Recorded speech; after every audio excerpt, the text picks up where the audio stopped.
This is little Dorrit, who's decided to join me. Um, she's she's my little friend, aren't you, Dorrit? How are you going? Right, we're up to where are we up to? Chapter -3, Part 2, 11 Elven Avenue. After their holiday at the Bay of Magic Sea Dragons, the Dew family settled happily into another year, but somehow the year seemed to zoom past as autumn and winter brought first some rain and then lots of snow to Dragolan. Solo kept saying that any day, something wonderful would happen in the tunnels. The tunnels deep under Innisfree were ancient and not many people dared to go down deep. More people explored the upper tunnels, but even that had become unfashionable.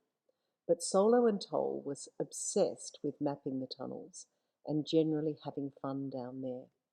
Although, in spite of Solo's great hopes for serious adventure, nothing much had happened since the boys had started their project. It did get very cold in the tunnels that winter, so that was a little bit of excitement, sort of.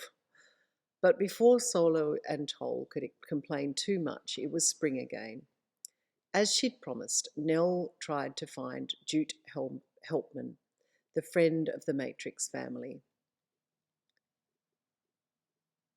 But she had no luck, and with her life being so busy, she forgot to keep asking. Jack shared her magic message invention with everyone, so Bill and Xavier could stay in touch, and Asmax and Nell. Of course, Solo, Escher, Toll, and Jax kept in contact too, and Tilly sent lots of messages to ZZ. Everyone was excited about having their new friends. Your turn, Toll said to Jax. My mouth is starting to seize up. Jax laughed. Great story, she said. Toll grinned at her. It should be, said Toll. It was fun living it. Jax took the manuscript and found her place. She began. One fine spring morning, Toll was alone in the house. After sending some messages to Jax, he decided to have a long roller coaster ride. He strapped himself into the orange and pink roller coaster carriage. It was translucent so he could see out. As he slid the safety bar over his shoulders and fastened it firmly, he selected Hyperblast from the menu on the dash of the carriage. Hyperblast was normally reserved for emergencies, but Toll loved the adrenaline surge he got from zooming around the house. It was the best way to start the day. Toll flew past every level of his house several times. The blue of the sky blurred with the green of the garden, and then came the strange underworld of the cellars.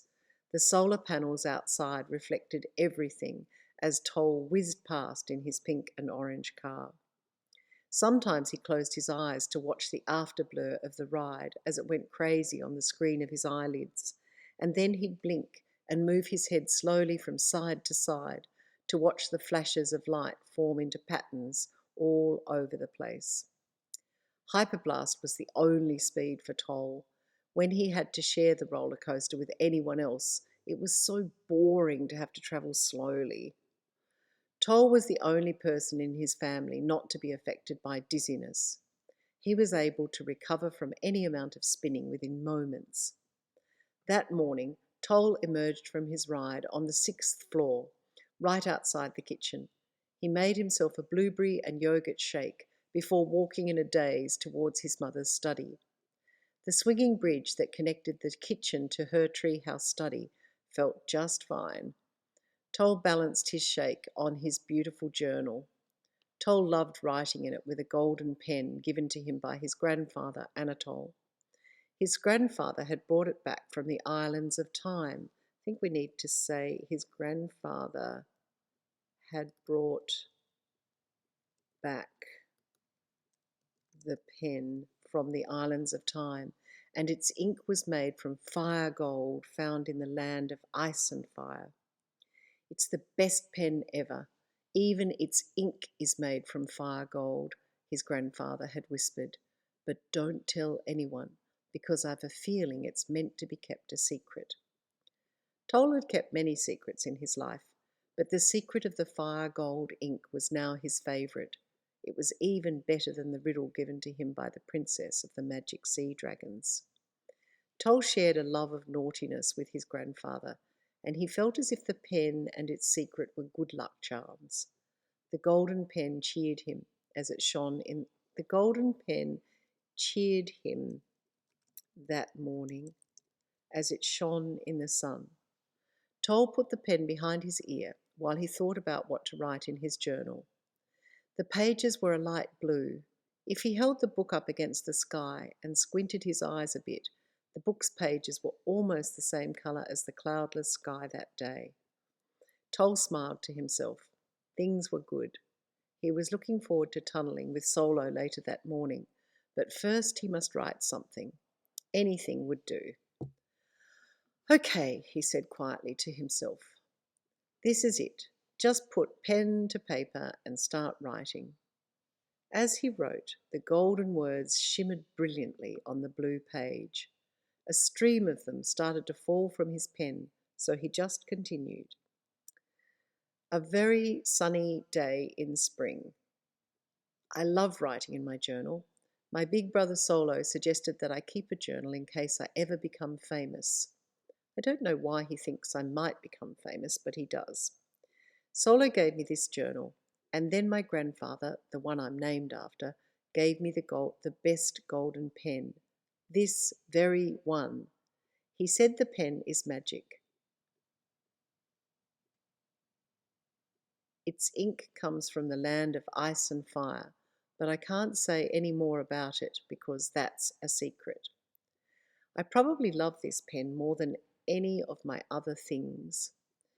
Solo's been writing in his diary for about 2 years now. He writes so that our little sister can read all about our adventures in the tunnels. We love exploring the tunnels. It's one of the best things in the world. We love diving too, but diving and tunnelling are pretty much the same. One just happens under the water and the other one is deep under the earth. Tilly loves reading Solo's journal because she's too young to tunnel yet. She's only 5. But I don't think I'm going to let anyone read my journal. I think I want to keep my thoughts private. So even if I do become famous, I'm going to keep this journal in a secret place, away from everyone. Okay, I'd better start at the beginning. My name is Toll Dew. Actually, it's Anatole William Dew. Anatole after my grandfather and William after my dad, whose nickname is Bill. So I'm either Anatole William Dew or Toll Bill Dew for short. Everyone in our family has nicknames. Nell, my mum, is really Nelda, but she prefers Nell. Dad is Bill because he says that William is too long. Solo likes being called Solo, but he's really Solomon, and he loves being solo, that is, alone. And Matilda, well, she became Tilly from the day she arrived. There's a typo there.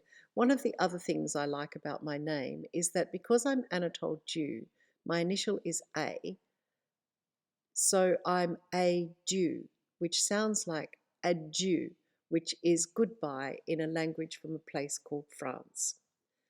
I was born near Christmas on a small island called Dragolan. The nearest big block of land is King's Land, which is huge, and it has a little island underneath it, Van Diemen's Island. It's about the same size as us. Dragolan used to be governed by King's Land until the people of Dragolan separated to become a different country altogether. After that, Dragolan became really wealthy because we found some amazing resources hidden in our island under the sea. Dragolan has a spiritual relationship with the Islands of Time, which is in another realm. My grandfather has been to the Islands of Time many times. I hope to study there when I'm older. I really want to learn to time travel. I can't wait. I've just drawn a picture of the Princess of the Magic Sea Dragons with my golden pen. I have to say that I like the golden pen on these blue pages. It's sparkling in the sun. Anyway, goodbye for now, journal. Signed, Toll. P.S. Thank you and adieu.